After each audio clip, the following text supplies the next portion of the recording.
Karen Cadiero Kaplan. I'm the director of the English Learner Support Division at the California Department of Education, also faculty at San Diego State University, and I'm joined here by my colleague. I'm Elena Fajardo, and I'm the administrator for the Language Policy and Leadership Office. Also from the Department of Education. So we're excited to be here today to just share with you briefly some updates on California initiatives for biliteracy and English language development.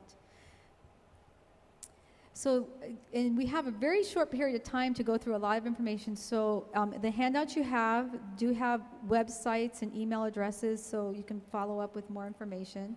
We're going to go over who is our English learner population in California, briefly about our English language development standards and the implementation plan. And we also have in California an English language arts, English language development curriculum framework, and then guidance on implementing the standards and highlighting the intersections and connections. And then ELD professional learning modules, which we're going to actually open with a segment from the introduction to that. And then multimedia tools for understanding and implementing the ELD standards. And we'll summarize with our California Seal of Biliteracy. So to begin, I was going to go through, you have slides in your handout that show the diverse population of California. But what I thought I would do is share the opening video, and you'll have a link for this in a few minutes for our English language development learning module, professional learning modules. And this is the overview of the ELD standards as well as who we are in California, given by our Deputy Superintendent. So we'll start with this. Welcome to the English Language Development Standards online professional learning modules. My name is Lupita Cortez Alcala, and I'm the Deputy Superintendent of Instruction and Learning for the California Department of Education. These online modules were developed by WestEd in collaboration with the California Department of Education. Module 1 provides an overview and orientation to the California English Language Development Standards, or ELD standards, while Module 2 provides an opportunity to go deeper and learn about the implementation of the ELD standards in your own context. Nearly 40% of California's school-age children speak a language other than English in their homes, with close to 60 language groups represented. Many of these students are learning English as an additional language. We have the largest number of English learners in the country, with more than 20% of our students designated as English learners. In short, California's student population is richly diverse in terms of culture and language. I'd like to share with you a personal story of why it's so important that we work together to use these ELD standards to improve teaching and learning experiences for California's English learners. Like many students in California, I was born in Mexico, specifically in Tijuana, Baja California. This photo was taken 1 month before my family immigrated to the United States. My father is from Mexicali and my mother was born in Durango. I'm the youngest of 4. Before we came to the United States, my dad crossed the border every day to save enough money to buy a house in the United States. Here we are in Poway, California, near Escondido, northeast San Diego County. My brother and sister and I were returning from school.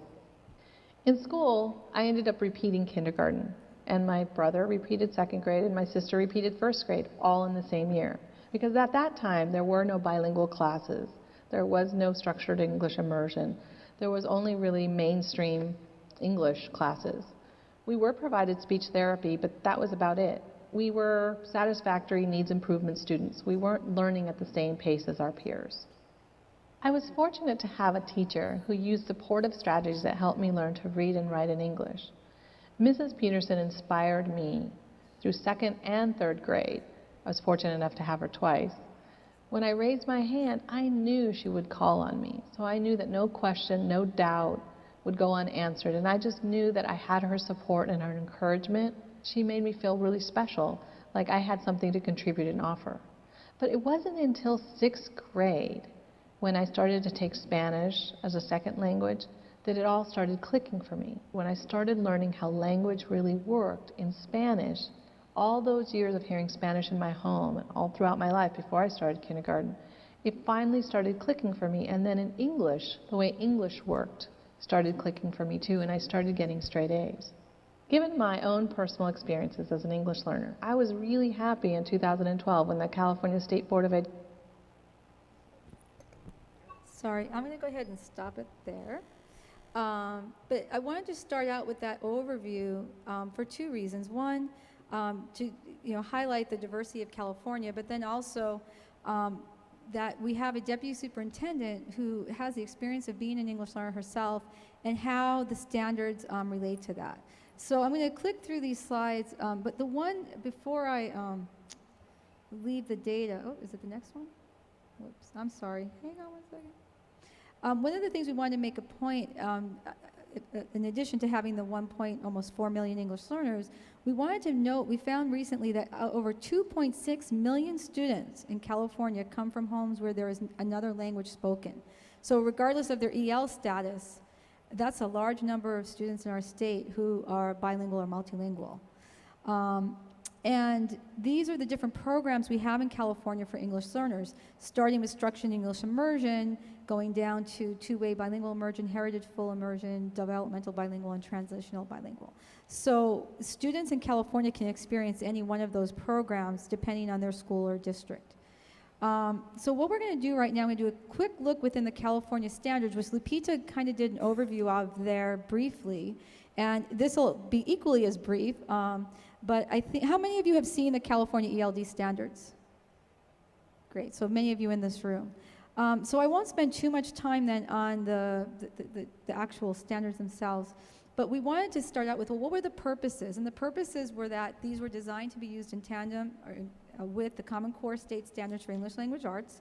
And the real goal was to highlight and amplify the critical knowledge, language, and skills using language in the Common Core for English Language Arts and Literacy necessary for English learners to succeed in school. Also, we wanted fewer, clearer, higher standards. And the other goal was to strengthen ELD opportunities in core content and targeted ELD in light of the new content standards. So we had some key conceptual shifts. And I think we see these shifts across the nation right now as other states are adopting new English language development standards in light of Common Core. I think of the three shifts that are showed here, I think language development focused on accuracy and grammatical correctness. We're shifting from that to really language development focused on effective collaboration, interpretation, and communication. Because as we know, the modes of communication are really what drive our language and development in engaging the context as well as the content of school. The other three shifts, we went from 5 proficiency levels to 3. And that was really to focus on the instructional. And one of the pieces that I've said in many presentations is that in California, our ELD standards from 1998 were really linked to our assessments. These standards were developed in the context of pedagogy and instruction, and we will be developing assessment standards based on those 5 levels that will then, on the 3 levels that you now see as part of the proficiency levels. And we went from focusing on 4 isolated domains of listening, speaking, reading, and writing to standards and focusing on modes of communication. As I said, the collaborative, interpretive, and productive. And the other piece that I think really speaks to this notion of biliteracy in our state is our proficiency level descriptors. We actually start with the native language. So what is it that students are bringing into the classroom context? What's the language? And how does that language capacity that our students actually have content knowledge, have language knowledge, and then building on that from day one, and then going from emerging, expanding, and bridging to lifelong language learning. So we're recognizing the students' home language as well as their trajectory in being a lifelong language learner. And the structure of the standards is fairly unique, and I realize these slides are not easy to read, but we did provide links for you to actually view the ELD standards to download those. And for those of you that are in California, our actual publication of the standards will be coming out sometime in the next 3 months or so, hopefully March, April, we're shooting for. So the first page is the at-a-glance overview. It's kind of the table of contents for the standard. And then section 2 is the grade level standards by proficiency levels. So when you look at the first page of our standards, it's really kind of the at-a-glance. So they're similar to the anchor standards you find in Common Core. And that was kind of the goal, was to say, okay, here's the main categories. But in reality, we have part 1, part 2, and part 3. So part 1 is the interacting in meaningful ways. Part 2 is learning about how English works. And then part 3 is foundational literacy skills. For part 3, we don't actually have specific standards, but real guidance for how do you work with students at that foundational literacy level per grade. And I wanted to show you here because sometimes folks say, well, how many standards are there? Well, in section 2, part 1, in interacting in meaningful ways, you see we have a total of 12 standards per grade level. So there's one standard per grade level, and then they go across the 3 modes of communication: collaborative, interpretive, and productive. And then in section 2 of part 2, learning about how English works, there's another 7 standards that go from structuring cohesive text, expanding and enriching ideas, and then connecting and condensing ideas. So like I said, this is kind of your high-level airplane ride over our standards, and we'll be able to go deeper, actually. Elaine is going to talk to you a little bit about our ELD implementation plan, as well as the ELA-ELD framework, which takes some of this initial thinking and then brings it deeper. Thank you. So one of the things that we kind of learned as we did our previous standards, and now that we had such a focus on the actual instructional elements of English language development and put it into the modes of communication and then how it works and then bringing in the elements of literacy, we wanted to make sure that we had a good plan for ourselves to roll these out. And so we developed an implementation plan. And the implementation plan, the thing about the implementation plan is just kind of to document all of the things that you do in order to make sure, number one, everyone in the state gets an idea that we're moving towards these standards and they're aligned and connected to the Common Core, and that they are instructional standards as opposed to what they were used to. And so when that happens, you figure out, all of the particulars of who do you have to include, who do you present to, where do you take it, how do you do that. But the real important part that we rarely get to is thinking, how do people learn about these standards? And what are the phases to really fully implement a new policy or standards? And what we organized, and this was, again, in complete parallel to how we rolled out our Common Core. First, people have to be aware. Everyone knows now that there are new ELD standards. And to proceed with that, they have to know then the details of what's included in that document. How do they read? How do I use them? Do I get practice? How do I use them with my Common Core? I have this book. That one was the old standards, but I don't have new books yet.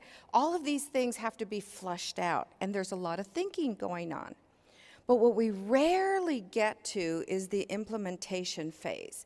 What we do is we say, okay, let's train all the teachers on how to use them. Let's show them where they can find examples of instruction.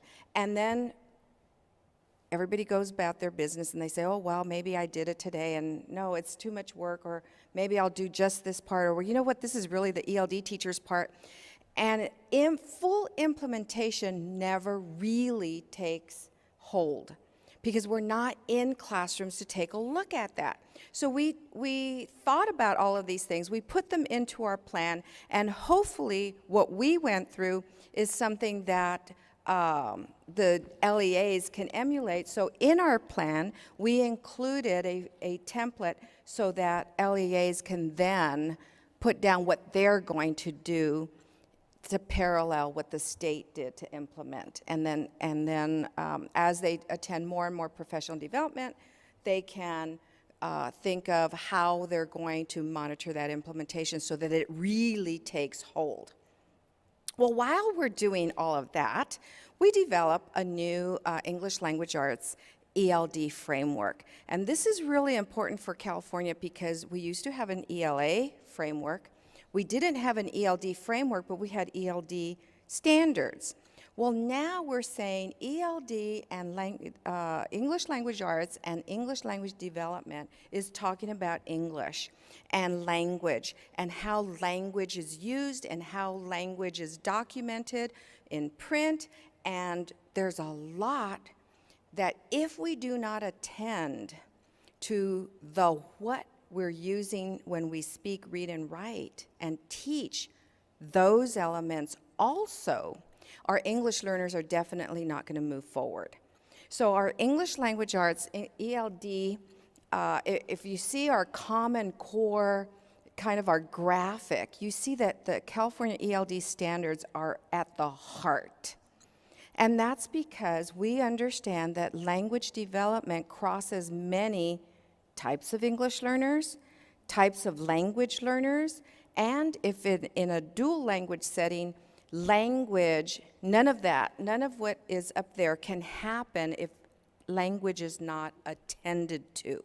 So that, therefore, the California ELD standards for English learners are at the heart.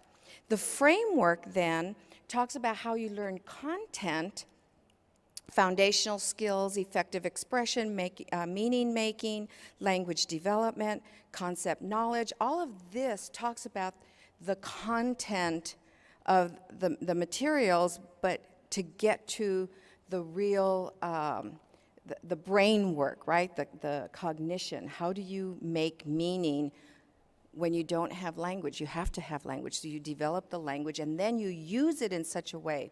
So the California framework gives examples of how that looks when you have both in ELD and language arts going on at the same time. We also integrated ELD into the conversation of the language arts standards. So don't forget that if you're introducing XYZ according to the content, that you have to do Q and R before for your English learners so that they're on the same page following in content. So there was this marriage and this relationship made between English language development and the content areas. And we'll show you, I think, well, maybe it's next, in next couple of slides. So as you go throughout the the ELA ELD framework, ELD is mentioned. And in the framework, we say, you know, English learners, yes, you need to teach ELD within the context of the core, but you still need to attend to it as an English learner. So in California, we now say English language development happens as a designated time and also happens integrated within the Common Core time. So each grade level, and these two slides are just to show you that ELD, the conversation is there. Oops. And over on that side, there's the linkage between the ELD standards. So if you look at the ELD standards, on the same page as the ELD standards, you have on the left-hand side the relationship to the English language arts standards. And we're working on math and science. That would be our next update, right? So, Karen, you want to talk about the modules? Hi, I'm just looking at our time. So, oh, no, we're good. So in California, we developed, when I started the session with, oh, also, there's some folks that came, if you don't have handouts and you want a handout, if you raise your hand, there's someone in the back that has handouts that can, so if you just put your hand up high, she'll bring them over. So when I started the session, for those of you that are here, that video that with Lupita Cortez Alcala, that was the beginning, the introduction to our English professional learning modules. And within California, when the Common Core was implemented, there was funding to develop these modules, and the guidance given by the state legislature was that they wanted these resources to be free. So these are free, not just to people in California, but anywhere in the country. I'm going to bring you to the website in just a minute. But the modules were developed and posted, and then we reviewed and updated them with the ELD. So I'm going to focus a little bit of my time on the ELD modules, but there's a website, and at the back of your handout, there is this website. It's called myboe.org, and I'm going to go actually to the home page. And it's basically, the name of the site is Brokers of Expertise, and myboe.org. And if you look on the right-hand side, you see California Common Core State Standards and Common Core Professional Learning Modules. When you click on that link, we now, as a state, have, I believe, 13 total of learning the learning modules. Obviously, I could do a whole session just on probably one module, but the modules address all the areas from the introduction to the Common Core to math, English language arts, and these are posted in the order they went up. And one of the caveats here is that most of these modules for the reading, language arts, and math were actually developed as we were developing the ELD standards. So now our task is going to be to go back to some of those models, and even though they address the needs of English learners, they don't address the specific standards because they weren't developed at the time those modules were developed. But the two modules that we're most excited about, which just went up, and these were done in collaboration with West Ed, and the West Ed team was also part of the development of the ELD standards as well as the ELA-ELD framework. So the nice part about that is we have a lot of connections between the expertise and how we brought this together. So I'm going to just show you the overall structure. So there's the first is getting started with the California ELD standards, and then the second module is a deeper dive into California English Language Development Standards. So I'm going to click into the first one. And as I said, this is a free resource, so anyone can go into this. In the way the module's set up, each module has a little, very similar in setup, but because of the content, they vary, right? So with the ELD standards, they all focus on this circle. They start with an engage, a learn, apply, reflect and connect, and check. So that's the process. And on the left-hand column, you'll see the table of contents. And if you look at this plus, when you click on the plus, then you'll see the welcome, which I started out with, and then the overview. So I'm just going to click on this welcome for a moment. Oh, and before I forget, one thing. I've only presented these once, so be patient with me. One of the things that these all have, or maybe it is on the welcome page. Let me see. It must be on this welcome page. There's actually a facilitator's guide, and I'm trying to see where that went.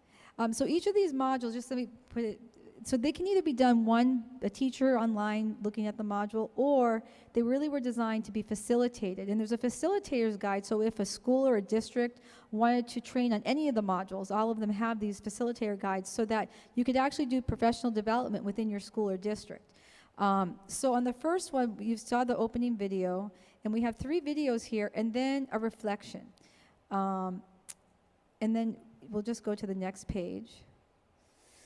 And this is your module overview. So the module objectives on this particular one is to provide an orientation to the standards, concrete ideas for implementing the standards, and guidance on implementing the standards. And then there's 3 units. So I'm going to go into Unit 1. Oh, and each one of these has a pre-assessment. Now, initially, these pre-assessments, the idea was that we would collect the data and then be able to see, who's using it. But we weren't able to actually implement it in that manner. But the nice thing about having the pre and the post assessments is if you use these within a community of learners, like a community of practice with your teachers or a school site, the facilitator could do the pre-assessment, get that from the teachers, and then the post. So these are really useful tools. But every unit has the pre-assessment, and so this is where you start. And then the next page is the overview. And it'll tell you kind of what the unit's about, the learning objectives for the unit, and they're all, like I said, developed this way. And then the engage is prepare for deeper learning, learn, there's a tutorial, and then apply, where they're going to apply what they learned. That's where they reflect on their own classroom practice, and then reflect and connect with colleagues, and then a check for understanding. And all of the modules have embedded videos. And so this one here is Literacy, ELL, and Digital Storytelling, the 21st Century. So this is a video example to see how high school students explore their own family history and then write and present their stories. Then after you read the video, you do this, there's a reflection. So I'll show you just a brief second of this. I think I have a moment. Let me see. Yeah, we do. I'm hoping the connection works.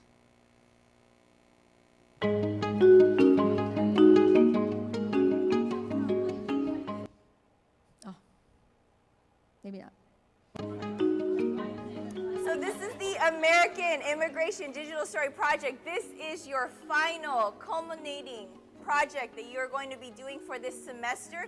This is what is going to be shown at exhibition night Teaching history is so complicated because I think it's become this sort of like, this is what happens in the past and it's in a book and it's just not really real to anybody. What would make it more real for them? And how can we get kids really invested in this project? And just looking at the demographics of our school, because so many of our students come from immigrant backgrounds, they are immigrants themselves or their families, have migrated to this country. I think we just found a natural fit with it, but then letting them know, we are going to have you guys really interview somebody in your family to make it a lot more authentic. And I think students got a lot more excited about that. So I think having this sort of modern day connection was really important to them.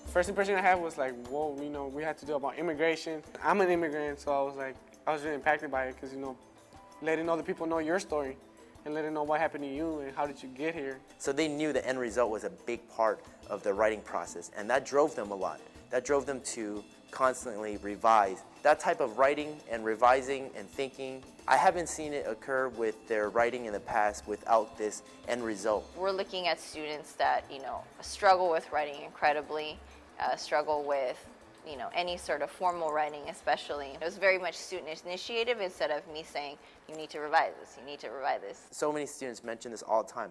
Well, we write an essay, the teacher reads it, maybe they might share it to their group members or a partner. That's about it. And okay, their purpose is they're gonna write it to get a grade a lot of times. So I'm going to stop that here. So that's just an example. And then there's the reflection, and then you can save your answers. And these modules, you can go in and out in any order, but that is really just to kind of give the context of a student's in one example. Yes? Yeah. Oh, and Elena's going to add something. So one of the things about the learning modules that is so important for teachers is it also comes with the guiding questions and how to look at these videos and what to not read into the video, but how would this inform what I'm doing, and what can I see as far as the practice for English learners, and what could I add to this example. These examples, a lot of them came from some of the Common Core conversations, and they were good conversations, but now we've pulled them together so that with the guiding questions, we can really target the conversation and focus it around the English learners. So although right now you're seeing it just kind of picky because we only have 45 minutes total, but what we wanted to show was that these the reason we call them professional learning modules is so that we can start conversations about teaching and help guide that conversation so that teachers see practice, but through the lens of English learners. Yes, and that's a great point. And one of the things that you'll notice in some of the videos, when these were developed, now you have to realize we're just in the process of implementing the standards.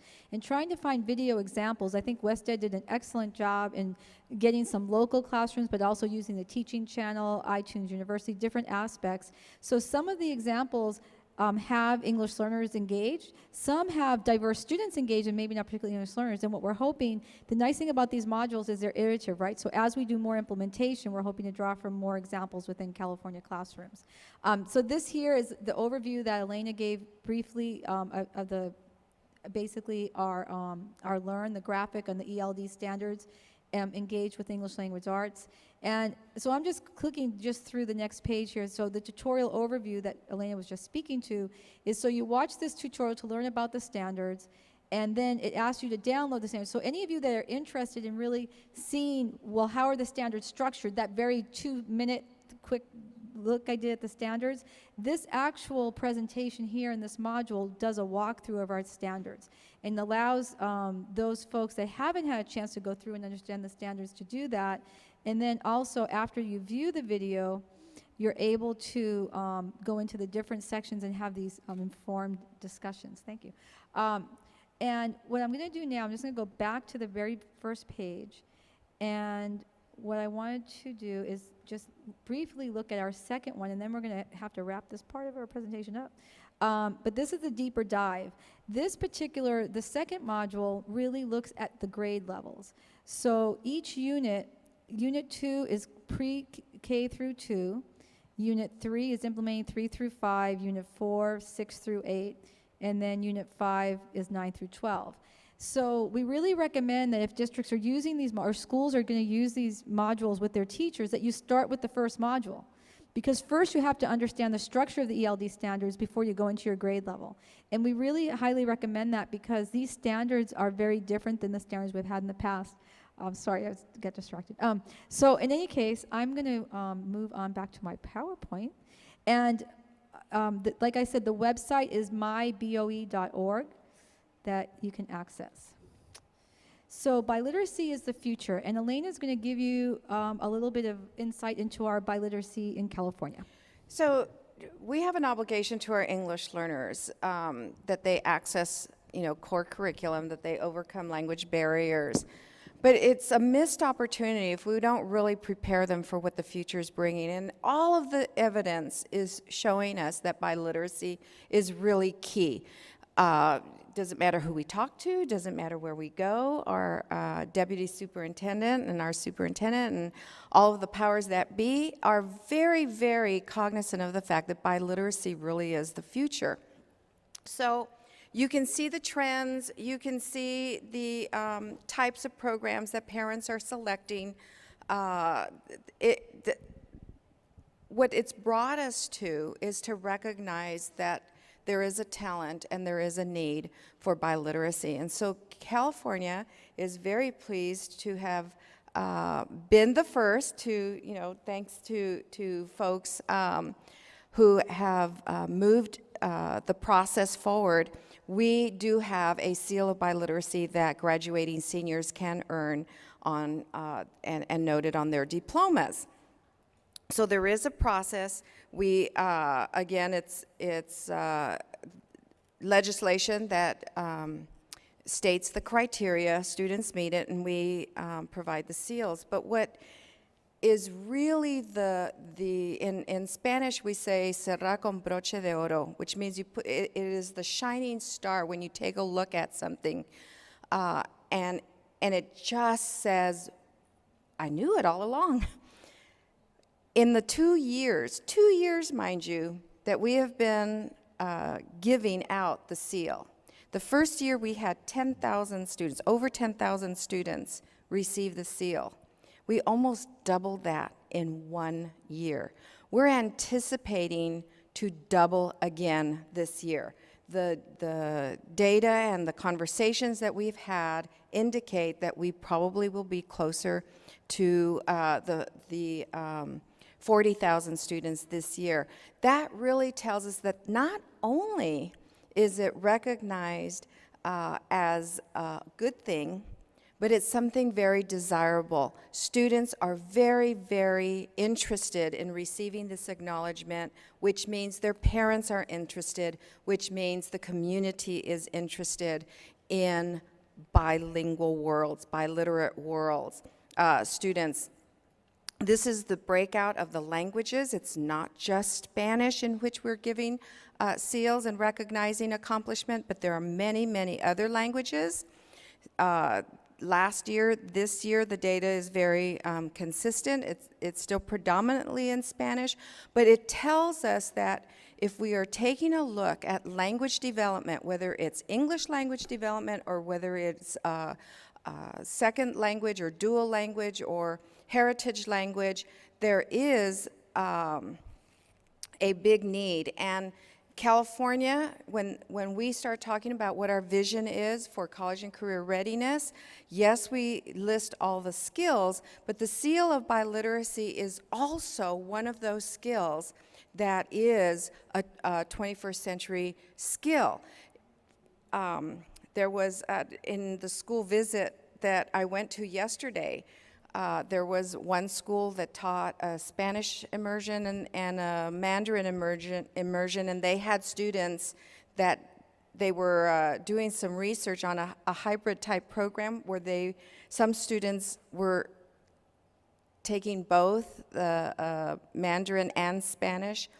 And they felt that if a student came out trilingual with Spanish and Mandarin, they would be able to communicate with 80% of the population of the world.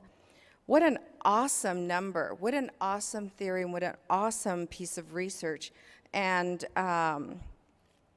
in order to be able to do that, we have to also provide materials and support for that. So in going back to the framework, in our chapter 12, we give instructions to publishers to create materials that meet the obligations of Common Core, where we're trying to go as a state, to meet English language development, but also to meet biliteracy. And so in our program 3, you'll see that it's not a bilingual program, it's not a translated program that we're looking for. We're looking for an actual biliteracy program with original source material in that language, with the language being presented not as a translation of what the English language arts is, but rather what the language demands are for that particular language. And of course, to include the English language development for our English learners that are participating in the program. So in order to be on a state recognized list, a program 1 is an English language arts program. A program 2 is an English language arts program that presents, the Common Core, but also presents English language development aligned to what's going on in the Common Core. The program 3 is your biliteracy, also presenting the concepts of the Common Core, but with the context of the biliterate program and English language development. Our program 4, the intensive intervention in language arts for those students that struggle in language arts, but also a program 5, which is the intensive intervention for specially designated English language development program, which is where we're going to find our long-term English learners. So it is a program that is specifically to help overcome the challenges that our students have had. So all of these things tie in together: our English language development standards, our framework, our implementation plan, our seal of biliteracy. They all come together and are related and they complete the picture when we're talking about supports for a policy in the state of California that supports biliteracy. And with that, I'll let Karen close with her final thoughts and resources. So this is really an exciting time in California to have not just the standards implementation, and we haven't talked about assessment, but you all know that that's on the horizon as well. So what I've done in this last slide is just to give you, and you do have this, if you didn't have a handout, like I said, raise your hand, but we have the link for the ELD standards and the implementation plan. We also have the link for the ELA framework. And just so you know, if you're from California and you're in schools, right now the framework is up for review. So we're encouraging teams to actually, at school sites, districts, to review that framework.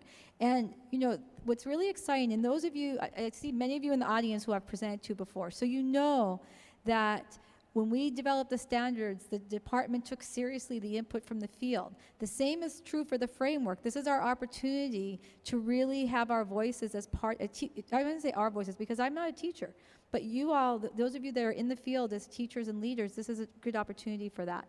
The next piece of the professionally learning modules, which I showed you like a very brief overview of that. And then the last is the link for the seal of biliteracy. That link actually has the criteria for the seal and how you would apply. And we will be at CABE in April.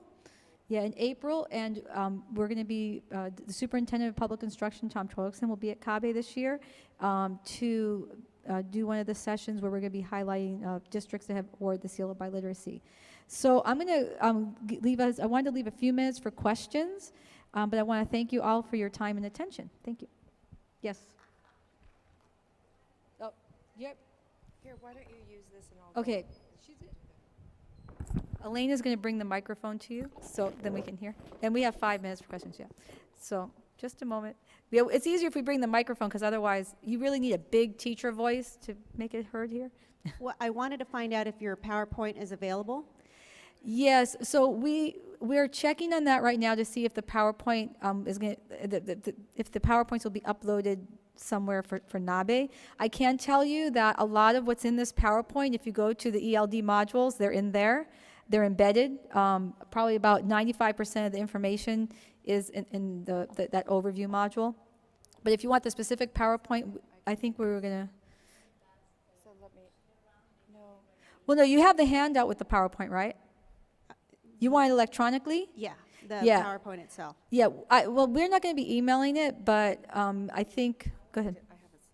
Oh, she has a solution. So I have a solution, and being that, you know, I have staff sometimes that I can direct when they're not out in the field. If you use that seal@cde.ca.gov, if you use that email address and request the slides for this presentation, we'll send it to you. Okay. Okay. One other question. You had said that the proficiency level descriptors are emerging, expanding, and bridging. Yes. So is the CELT test then going to be doing that part? I mean, are we still, what So- are they giving as well, far as the CELT testing? So okay, well, first of all, it's not going to be, and I have another slide on that I don't have in this presentation, but the CELT is going to be no longer, we're going to be using the CELT for the next 2 years, but we're developing what's called the LPAC, right? The English Language Proficiency Assessment for California. The LPAC will actually, what's happening is that there may be 3 levels, there may be 4 levels, there may be 5 levels. We don't know what that's going to be yet for the assessment. So what's going to and this is really exciting because it's really how it should work, right? So we're going to take there's a technical advisory group within CD, and the contracts will be going out. Contractors will bid to come help set up the new tests, but the new tests will now look at what is in these proficiency level descriptors and then look at student performance and decide, well, what would be the cut scores? What will be those cuts between? So it may end up, what those actual categories will be, it could be the 3, could be 4, could be 5, could be 6. We don't know what that is yet. Okay, that brings up another thing on redesignation, because Right. a lot of districts look at the CELT to Right. redesignate. And so then So You're right the- now, we're in a transition phase right now. So what currently, we're using the CELT, and do you want to add to that? You know, one of the things that is really interesting when you come to the state level, as after having been a practitioner, we understand completely what you're thinking. But I think you're thinking too far in advance you're worrying for something down the road when right now we still have CELT. And right now we still have the last year's CST. So redesignation for right now is still what it is and what it has been. As we internally have critical conversations, these topics come up. And so we're, you know, one step ahead, you know, sometimes like instruction, you're one step ahead of the students because the students move that fast. You're moving that fast. Our policies are moving quickly, but we're still doing the mental exercises to make sure that what we come out with is adequate and sufficient for what we're trying to accomplish. And redesignation is a conversation that's very much alive in CDE. CELT and its transition, we're transitioning to smarter balance, we're transitioning to CELT, we're transitioning to ELD standards. We're in transition. So don't think about the future 3 years out. Think about right now, what you have right now, what's at your disposal locally, what's at your disposal as a statewide assessment, and use that. Think in those terms for the transitional period. That's our, you know, advice. Yes, hi. Thank you for all the good work that you guys do, first of all. But on the frameworks, have you've gotten a lot of response as far as feedback? And if offhand, do you know when the cutoff date is for that? So I think the last time I heard, about 2 weeks ago, they hadn't got a lot, but I think the deadline was, or is, It was the 13th, but it's coming open again. yeah, it was yesterday, and it'll come open again, and I'm not sure, because we're not there, so we don't know how much came in, but our prediction was that we would get a lot of input on the due date. Did you want to add? Yeah, in talking with because CDE is not like one big house, it's many, many little houses. The Frameworks house indicated that there were not a lot of comments, and it may indicate that we did a really bang-up job, yay. But it also may indicate that folks aren't aware that it was up for comment. So the process is once comment closes, there's another phase, it goes to another group, and then it gets opened again for comments. So keep your eyes out for that. It's always on the CDE website, bookmark that, and stay tuned, because there will be more conversation on this. But that doesn't mean you can't go in and prepare for that, because it is a very, very large document.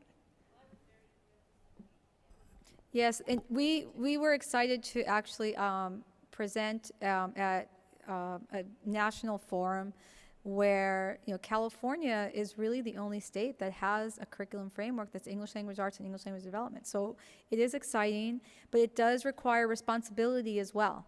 And I want to leave with this, Lane and I will be presenting. I feel like we're doing a road show between the two of us over the next month in different spaces. There's one more question? Oh, okay. But let me just finish my thought, and then we'll take the last, because it's 2:30, so I want to make sure I'm respectful of people's times. But I just wanted to say that it's really, really important that you're looking at ELA and ELD together in your implementation. If there's still districts that say, well, we can't implement ELD yet until we implement ELA, that is not what we're recommending, because they're aligned. This is your opportunity. And the draft frameworks are up, so you can even look at that to see how that graphic we showed you, there's a very great explanation of that in the draft framework and in the ELD professional learning module. So one last question, and then we'll wrap it up. Thank you. Yes, I'm a parent, and our district does have the biliteracy seal. For students, what's the process to get that? Like, my daughter's a 10th grader. She's taking AP Spanish, so what does she need to do? That's a local process that defined at your school district. We put out the criteria as, this is what you have to meet. Here's the rigor. Each district determines what the process is, what the paperwork is, when you have to turn it in. All of that is done locally. All we do is we get an order that says we had 32 students who met the criteria, please send me 32 seals. So that's our level. We've set the criteria, it's the district who sets the process. Very good conversation to have in with your district committees and with your leadership at your sites. All right, well, thank you all very much for coming this afternoon to our session, and you have our email addresses, and if you have any further questions, feel free to email us, or we'll be here, and I'll be here tomorrow as well. Thank you.